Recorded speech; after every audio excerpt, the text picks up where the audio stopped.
बिस्मिल्लाहिर्रहमानिर्रहीम। अस्सलाम वालेकुम दोस्तों, कैसे हैं आप? उम्मीद है सब खैरियत से होंगे। दोस्तों, इस वीडियो में हमने आपके लिए वो तमाम ऐसे सवालात जो कि गुज़िश्ता 5 सालों से बार बार आ रहे हैं उनको इकट्ठा किया है, ताकि जो अभी इम्तहानात Punjab police, Punjab highway, SPU के एग्ज़ाम हो रहे हैं उसकी आपकी अच्छे से तैयारी हो सके और आप उसमें अच्छे मार्क्स हासिल कर सकें। तो वो कौन से सवालात हैं, हम उनको देखते हैं। Who is the governor of the state bank of Pakistan? State bank of Pakistan के गवर्नर जो कौन से हैं? मिस्टर रियाजुद्दीन अशरफ, महमूद वाटा है, तारक बाजवा या डॉक्टर रज़ा बाकर हैं। तो मौजूदा जो गवर्नर स्टेट बैंक के वो डॉक्टर रज़ा बाकर साहब हैं। ये उनकी पिक लगाई है ताकि आपको जेन। नेक्स्ट क्वेश्चन है, who is the current IG of Punjab? Current जो मौजूदा IG पंजाब वो कौन से हैं? इनाम गनी, कैप्टन आरिफ नवाज, फिर सकीर मोहम्मद ताहिर। ठीक है, तो वो जो मौजूदा IG पंजाब हैं उनका नाम इनाम गनी है। ये उनकी पिक है ताकि आपको ज़हन नशीन हो सके। नेक्स्ट क्वेश्चन है, current governor of the Punjab is के पंजाब के मौजूदा गवर्नर का नाम बताएं। चौधरी सरवर, सलमान तसीर, शहबाज शरीफ, मलक रफ़ीक, रिजवाना। तो जो पंजाब के मौजूदा गवर्नर हैं उनका नाम चौधरी सरवर है और ये उनकी तस्वीर लगाई है ताकि आपको अच्छे से ज़हनशीन। नेक्स्ट क्वेश्चन है, who is the current minister of law and parliamentary affair of Punjab? कौन से हैं? राजा मोहम्मद बिशार साहब हैं, ज़किया शाहनवाज खान, राना सनाउल खान, मियाँ मुजतबा शुजाउर रहमान। तो जो current minister of law and parliament affair हैं वो राजा मोहम्मद बिशारत साहब हैं और ये उनकी तस्वीर लगाई है ताकि आपको ज़हन नशीन हो सके। नेक्स्ट क्वेश्चन है, who was the first president of constituent assembly of Pakistan? कौन थे? कायद आज़म, अल्लामा इकबाल, लियाकत अली खान, मौलवी तमीज़ुद्दीन, सरदार अब्दुल रब निश्तर। तो इसका आंसर है कायद आज़म। कायद आज़म मोहम्मद अली जिन्ना साहब की तस्वीर इसलिए लगाई है ताकि जब भी वर्ड आए first president of constituent assembly तो उसके साथ आपने कायद आज़म मोहम्मद अली जिन्ना साहब का नाम लिखना है। नेक्स्ट क्वेश्चन है, पाकिस्तान के पहले सदर मौजूदा कहाँ दफन है? पाकिस्तान, ईरान, अफगानिस्तान, हिंदुस्तान। तो इसका ऑप्शन है ईरान। पाकिस्तान के पहले सदर मौजूदा ईरान में दफन है। नेक्स्ट क्वेश्चन है, तुर्की का दारुल हुकूमत क्या है? ऑप्शन 1 है इस्तांबुल, ऑप्शन 2 अंकारा, 3 स्मालिया और ऑप्शन 4 है जमे। तो तुर्की का जो दारुल हुकूमत है वो अंकारा है। नेक्स्ट क्वेश्चन है, दुनिया का सबसे लंबा दरिया कौन सा है? दरिया सिंध है, दरिया जमुना है, दरिया नील है या इनमें से कोई भी नहीं है? तो दुनिया का सबसे लंबा दरिया दरिया नील। बांग्लादेश की करेंसी क्या है? रुपया, पैसा, टका, बंगाली। तो बांग्लादेश की करेंसी का नाम टका है। नेक्स्ट क्वेश्चन है, भूटान की करेंसी का क्या नाम है? लीरा, नागम लिटरम, पिसू या रुपया? तो भूटान की करेंसी का नाम नागम लिटरम है। नेक्स्ट क्वेश्चन है, जोरिया की करेंसी का नाम क्या है? लारी, जॉर्डन डॉलर, पिन, गोर्दी। तो जोरिया की करेंसी का नाम लारी है। नेक्स्ट क्वेश्चन है, SHO का क्या मतलब है? Option 1 senior house officer, option 2 station house officer, option 3 senior head officer या इनमें से कोई भी नहीं। तो SHO का मतलब होता है station house officer. Next question है, ताज़ीरात पाकिस्तान क्या है? एक तारीखी मुकाम है, कानून है या फिर कहानी है या इनमें से कोई भी नहीं है? तो ताज़ीरात पाकिस्तान एक कानून। नेक्स्ट क्वेश्चन है, FIR का मतलब क्या है? 1 है फर्स्ट इंफॉर्मेशन रिपोर्ट है, 2 फर्स्ट इन्वेस्टिगेशन रिपोर्ट है, 3 है फर्स्ट इन्वेस्टिगेशन गेट रिपोर्ट है, 4 इनमें से कोई भी नहीं है। तो FIR का मतलब होता है first information report. Next question है, कत्ल का मुकदमा किस कानून के तहत होता है?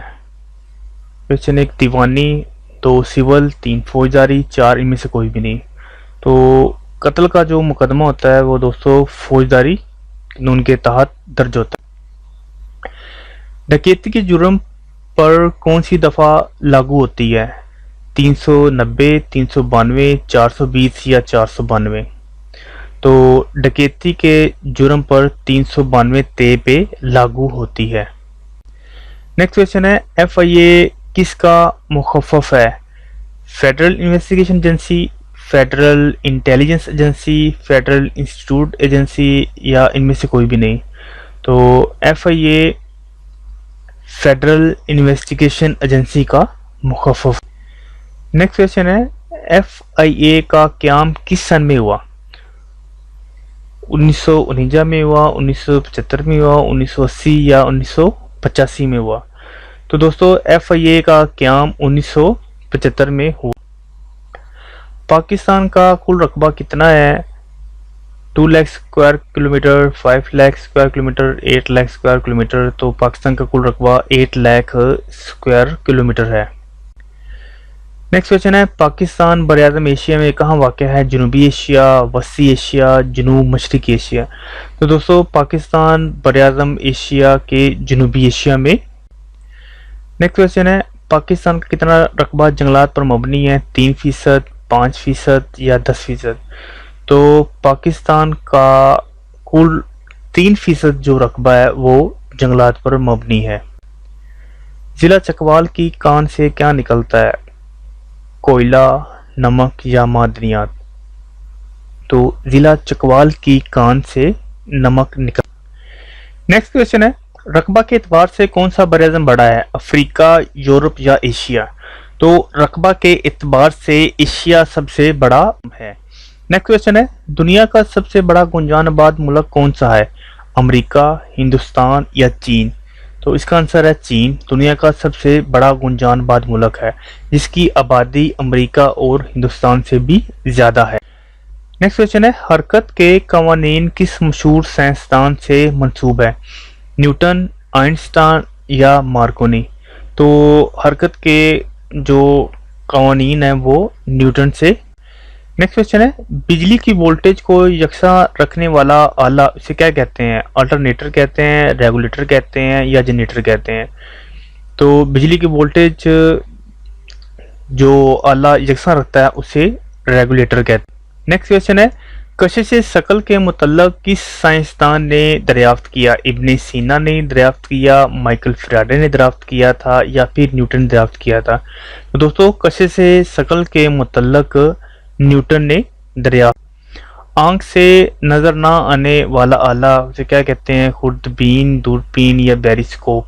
मतलब जो ऐसे ज़रात जो इंसानी आंख से ना देखे जा सकें उनको हम खुर्दबीन से देख सकते हैं।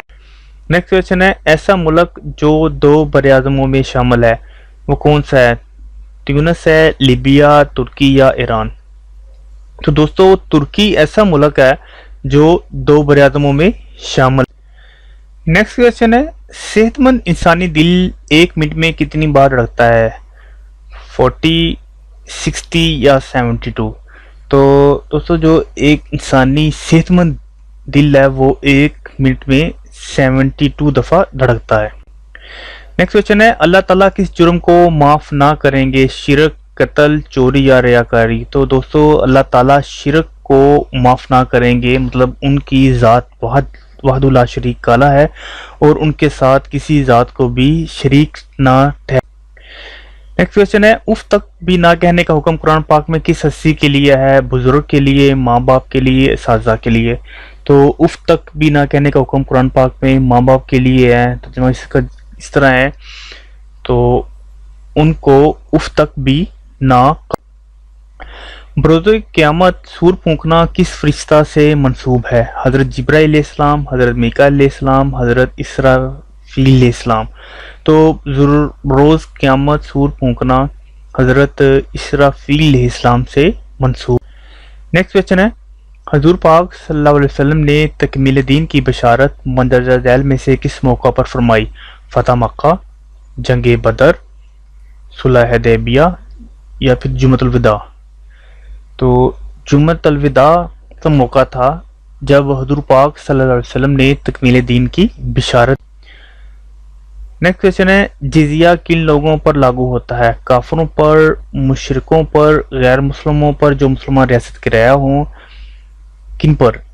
तो इसका आंसर है गैर मुसलमानों पर जो मुसलमान रियासत के राया हों उन पर जिजिया लागू होता है।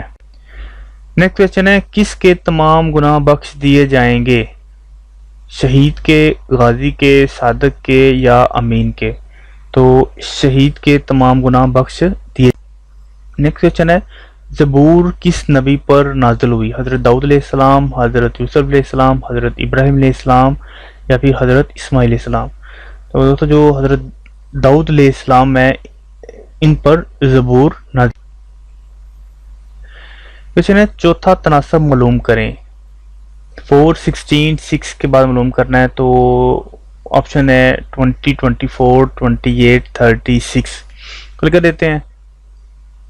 4 multiply 4 equal to 16 and 6 multiply by 6 36। मतलब 4 16 आ रहा है, 4 मल्टीप्लाई 4 किया तो 16 आ गया, तो जारी बात है। तो फिर 6 को मल्टीप्लाई बाई 6 करेंगे तो इसका आंसर आ जाएगा 36। 36 आंसर होगा हमारा। नेक्स्ट है अगर एक मुस्ततील की लंबाई चौड़ाई बिलतरतीब 100 सम और 120 सम हो तो इनका आपस में तनासब बताएं। ऑप्शन 1 है 6 8, ऑप्शन 2 6 5, 12 10, 14 20। तो इसको हल कर लेते हैं। 100 और 100 और 120 है, 100 120 किया, ये 0 के साथ गया, बाकी बचा 10 12। 10 को डिवाइड किया 2 पे तो 5 आंसर आया, 12 को डिवाइड किया 2 पे तो 6 आंसर आया। मतलब 5 6 जो होगा वो हमारा तनासब होगा। नेक्स्ट क्वेश्चन है A B is equal to 6 हो तो 6 ए बी की कीमत क्या होगी? Option A 36, option 2 40, option 3 44, option 4 56। को हल कर लेते हैं। तो 6 ए बी की कीमत मालूम करनी है हमने। तो हमें पहले से मालूम है कि जो ए बी वो है इज इक्वल टू 6 है। मतलब 6 ए बी की जगह हमने रखा 6 को, 6 multiply by 6 is equal to 36 हमारा आंसर होगा। नेक्स्ट कहता है what will come next in the series, के इसमें नेक्स्ट कौन सा आएगा? 3 6 12 24 48 के बाद है क्वेश्चन मार्क। ऑप्शन है 94 96 98 या 102।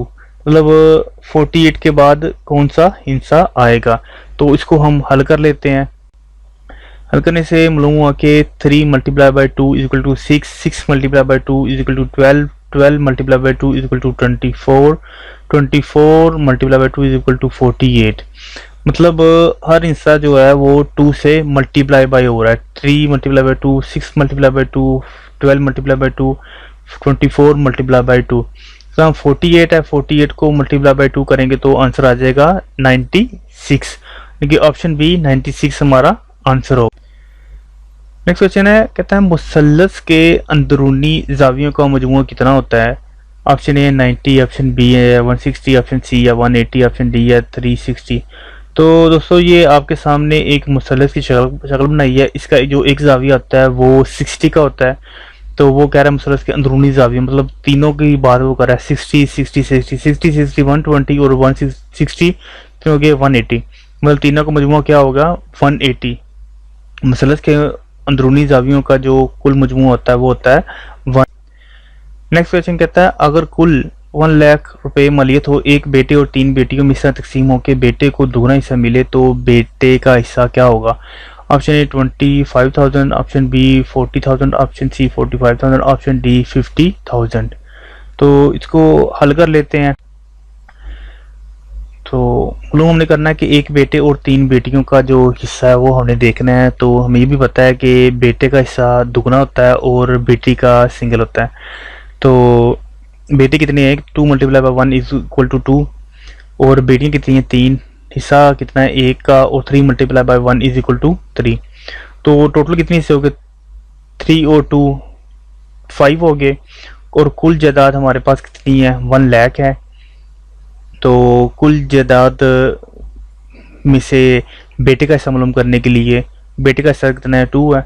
इसको 1 लाख को 2 डिवाइड किया 5 से और जो मतलूबा आंसर आ गया हमारे पास 40,000, वो बेटे का हिस्सा है।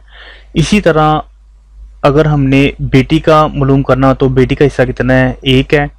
ठीक है, जहाँ हमने 2 से मल्टीप्लाई बाई किया इसको, ठीक है, वहाँ 1 से मल्टीप्लाई करेंगे और डिवाइड 5 से ही करेंगे, तो बेटी का हिस्सा भी निकला। नेक्स्ट कैसे आता है, if 4 people can do a work in 40 minutes then 8 people can do the same work in minutes. मतलब option A 20, option B 40, option C 60, option D 80। तो इसको सॉल्व कर ले। मतलब वो कह रहा है कि if 4 people can do a work in 40 minutes, अगर 4 लोग 40 मिनट में काम करते हैं तो then 8 people can do the same work in कितने मिनट्स, हाउ मिनट्स।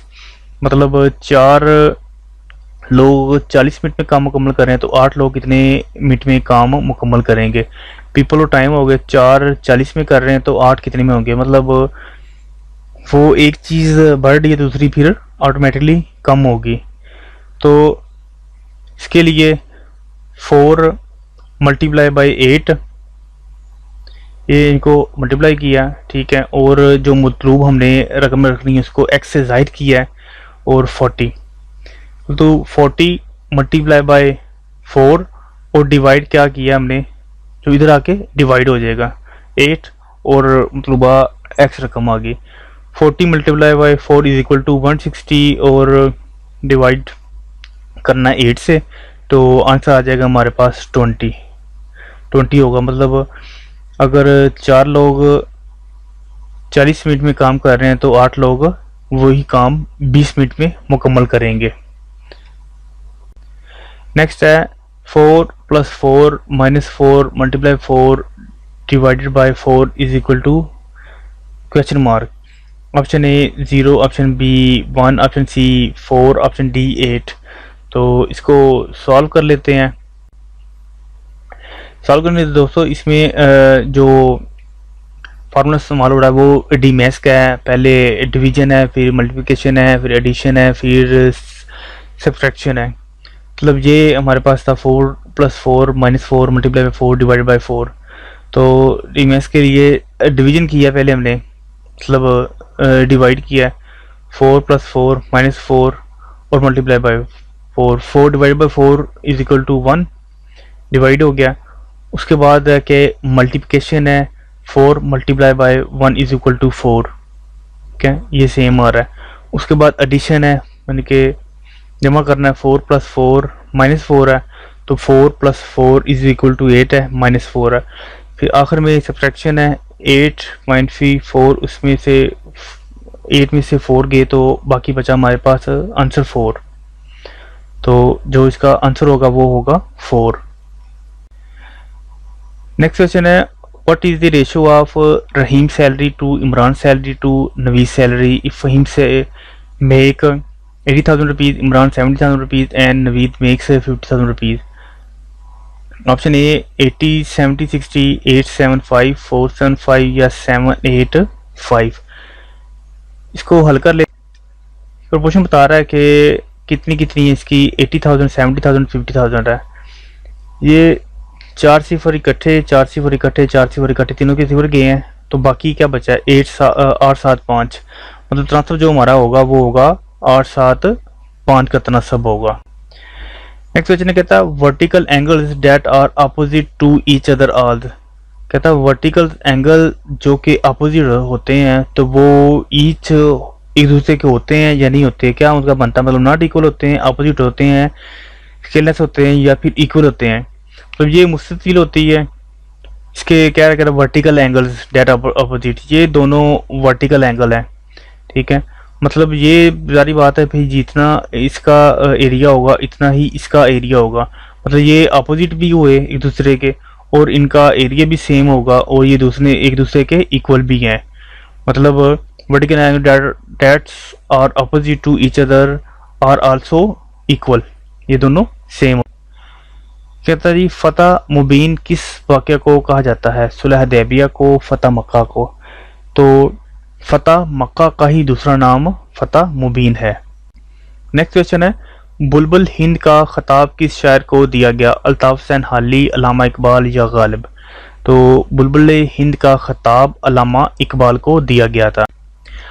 मुसलमान हिंद में जदीद तलीम को किस हस्ती ने रवाज दिया, सर सैयद अहमद खान, अल्लामा इकबाल, कायद आज़म जना। तो मुसलमान हिंद में जदीद तलीम कोरवाज, सर सैयद अहमद।